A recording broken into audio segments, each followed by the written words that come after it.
Welcome to the audio collection The Unpublishables, written and performed by Pete Tolarie. www.petetolarie.com. This audiobook contains mature situations and may not be suitable for those easily offended. My name's Tolarie, Pete Tolarie, and this is a story I call 4 and 5 on the Inside, Part 2. On the next pitch, I saw what I was looking for as the spin of the ball came in and down. I stepped into the pitch, moving my left leg to the outside and connecting with the ball in the sweet spot of the bat. I ran as hard as I could to first base, not even seeing the ball as it left my bat. It wasn't until I heard the first baseman cry out that I slowed to a home run trot and watched the ball land 15 feet beyond the left field fence. The small crowd was cheering as I passed second base. On my way to third, I looked over to Brian. His chin was lying on his chest as he stood alone on the mound. I turned my eyes to the ground as I came around third, making sure I touched the base, and then looked to home. My team was already gathering around the plate. I looked up to the stands to see Jennifer cheering. I couldn't be sure, but I'd swear that I saw the same look in her eyes for me as I came home that she had for Brian just 2 hours before. As I went back to the bench, I watched the coach of the Cardinals walk out to the mound. Brian wiped the sweat from his face as the coach talked. After a moment of conversation, he motioned for the right fielder to come to the mound. Brian walked the long, lonely walk to right field, pausing once to turn and look into the grandstands to see Jennifer still cheering. Before walking back to the field, he looked at me, and what I saw slowly rolling down his face didn't look like sweat. The high fives and slaps on my back seemed small consolation as I looked within myself to see just where my heart had landed. After finishing his warm-up pitches, the new Cardinals pitcher fanned Brian on 4 pitches and Jay in 6. I grabbed my mitt and headed out to first as the crowd again stood and cheered my hit. I looked to Brian as he walked back to the infield, and in the moment it took to look back to the stands and focus on Jennifer, Brian walked over to me. "Nice hit," he said. "I knew it was gone as soon as you hit it." Brian slapped me on my back. "That was my best stuff, dude." Although I stood there blushing on the outside at the revelation of Brian's words, I could feel the joy within me subside. I had hit his best and had made his girl look more at me than at him. Now don't get me wrong. Jennifer was gorgeous, and the thought of spending time with her again was awesome. I knew the exact place on my cheek where she'd kissed me, and I was afraid to touch it or wipe it away. I was 16 years old, naive and full of hormones, but not quite yet devoid of conscience. Brian was my friend, and I hated to see him hurt. During the bottom of the 6th, Jay began to falter on the mound. It was easy to see that he was mugging it. With 1 out and men on both first and second, Coach came to the mound. He talked to Jay, patted him on the back, and motioned for me to pitch. As Jay left the mound, the small crowd in the stands cheered. Jay had done a good job in keeping the game close during the first 5 1/3. As Jay walked to first, I passed him on my way to the mound. I looked into the stands to see Jennifer stand up and clasp her hands first together, then slowly to her mouth. I traded gloves with Donato. I wasn't sure why at the time, but as the ball was placed in my hands, I wasn't thinking about Brian, Jennifer, or even my team, but instead of that friggin' little prissy pants, Ralph Hatfield, and a race we were supposed to run back in the 5th grade. All through my warm-up pitches, I thought about the way Ralph won the race, and what our teacher and race official had taught me about winning. I was a member of Heath's Heroes. Our enemy was Miller's Marauders, the other 5th grade class. Ralph was in Miller's class. And although I'd had little success in the school track meet, With a fourth-place ribbon in the long jump and a foul out in the triple jump, I was looking forward to my best entry, the quarter-mile run. I'd grown up too fast for my circulatory system. I should say that my body grew too fast, and as a consequence, I was awkward in most sports.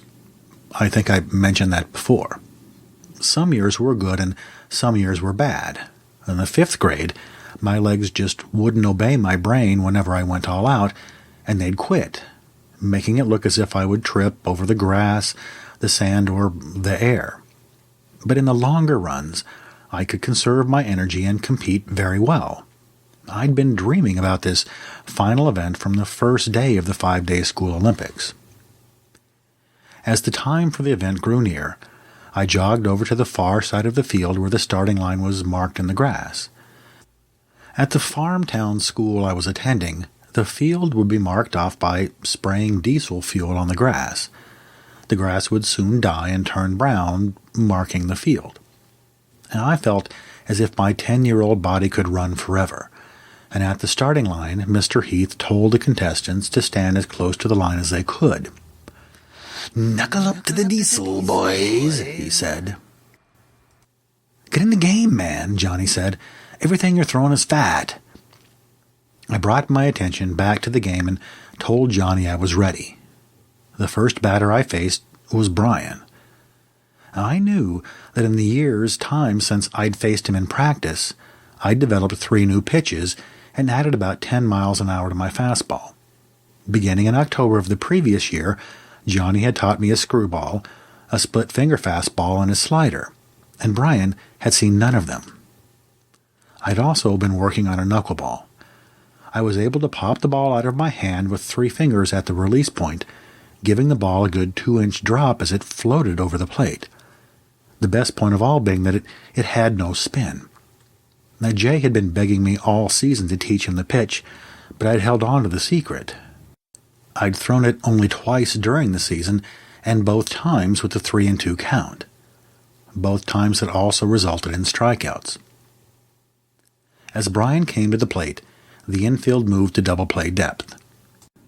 I pulled into my stretch position and looked at Johnny as he flashed me the 1-1 for my fastball. I looked to first, then across my shoulder to second, and let loose with one on the inside corner. Brian swung and missed. "Strike one," the umpire called as the crowd of about 40 cheered. At the stretch again, Johnny called for the 1-4 with his thumb towards the batter. He was calling for my screwball. I fired the pitch as Brian flailed at the ball, obviously looking for the 1-1. "Strike two," Frogman croaked out. On my third pitch, Johnny called again for the 1-1. Brian hit my fastball to first. I ran to cover the bag as Jay fielded the ball and threw over to Lance on second. Lance hit the bag and threw back over to me. And although the ball was a little off target, I was able to catch it and tag Brian before he touched the base. Just like that, ending the inning and the Cardinal threat. I couldn't bring myself to look at Brian after he hit into the double play. I walked to the dugout and took my place on the bench. Although I wanted to win the game, my heart was telling me that this win was going to be expensive. I grabbed a handful of sunflower seeds and shoved them into my mouth as that jerkwad Hatfield again entered my mind. Now Hatfield, he was a mouth breather. He'd been a mouth breather for as long as I'd known him. He never breathed through his nose. Most days, the guy sounded like my grandmother's pressure cooker just before she'd bleed the pot. The day before the race, Ralph had fallen asleep in his backyard while playing hide-and-seek with his brothers. Now, falling asleep when you're a mouth breather isn't all that bad. Falling asleep outside when you're a mouth breather isn't too bad either. Falling asleep on your back when you're a mouth breather outside by the rose bushes with a mouthful of watermelon-flavored hard candy is a problem. Ralph woke up with a tickle to his lips and wiped a pair of bees into his mouth. And when he tried to spit out the bees, he was stung on both of his lips. On race day, Ralph was a mouth breather with huge, puffy lips. Bass lips. Fish lips. Standing in the third row of entrance for the quarter-mile run, I turned to my left to see Ralph was stretching. "There are way too many guys here to get any kind of a start," I said. "Hey, guys," Ralph hissed in between his huge, fat lips. "Mr. Heath says that there are going to be 2 heats with the final race for the top 5 finishers in each." "Really?" I questioned. "Sure, go ask him if you don't believe me," Ralph said. I walked over to Mr. Heath to ask him about what Ralph had said, and about a dozen other guys went with me. "Mr. Heath," I asked, "Mr. Heath, tell me—" "Just a moment, son. Let me get this race started," Mr. Heath interrupted as I tugged on his sleeve. I watched our teacher walk away from our group and over to the starting line. He lifted his arm into the air and pulled the trigger on his starting gun. Ralph pulled into an early lead. I walked back to the starting line and again tried to talk to Mr. Heath. "Mr. Heath," I asked. "Yes, now, what was it that you boys wanted?" he replied. "Well, what we want to know is, do we wait for the end of this heat before we line up, or are you going to run a second timer, and do we line up now?" I asked. "Line up for what?" Mr. Heath responded. "Well, for the second heat of the race," I said. "The second heat? Who told you that? This isn't a heat race, boys. This is the race. Are all of you boys waiting for a second heat?" "Yes," most of us replied. "Well, I'm sorry, but we don't have time for that. I'm afraid you'll have to wait till next year." Heath must have been a Cubs fan. I walked away dejected with a sinking feeling in my chest. I sat down in the tall grass just outside the playing field and watched the end of the race as Ralph, laughing his Ralphie laugh through his fat fish lips face for the last 10 or so yards, crossed the line first. After a few moments, I got up and walked back over to Mr. Heath. I asked to borrow his stopwatch and timed myself as I ran a solo race. By my time, I finished the quarter mile in 1 minute 27 seconds. I jogged over to the center of the playing field where Mr. Heath had gone, and almost out of breath I asked him what time Ralph had in his run. "In the books here it states that Ralph won the race with a time of 1 minute 32 seconds. Why?" Mr. Heath said. I just ran it in 1:27, I replied. "You really should have run the race with the other boys," he said. I would have. But Ralph said that there was going to be 2 heats and a final, I said. "There are lots of ways to be a winner. I think Ralph just showed you one," Mr. Heath began. "You could have beaten him. I think you should remember that next time. Whenever you have the chance to win, whatever it is, you take it. Winning in life is by far the most important thing, and no one really looks at how you win." Brad hit me on top of my shoulder as I realized that the top half of the inning was over. I'd zoned out and missed our entire at-bat. And in the bottom half of the 7th, I struck out 1, walked 1, and we had 2 infield outs. The 8th inning went in similar fashion for both teams, and the top of the 9th still saw no scoring on our part. By the time we took the field for the bottom of the 9th, the score was still tied at 3. After my warm-up pitches, I walked off the mound, grabbed for the rosin bag, rubbed it in my right hand, and threw it back onto the infield grass just behind the pitcher's mound. I climbed the mound and set my left foot on the rubber. The first batter I faced went 2-2 into the count before I got the call for the 1-4 slider. The batter swung and hit a line drive to Mike at third. He caught the ball in the air and tossed it around the horn. 1 out.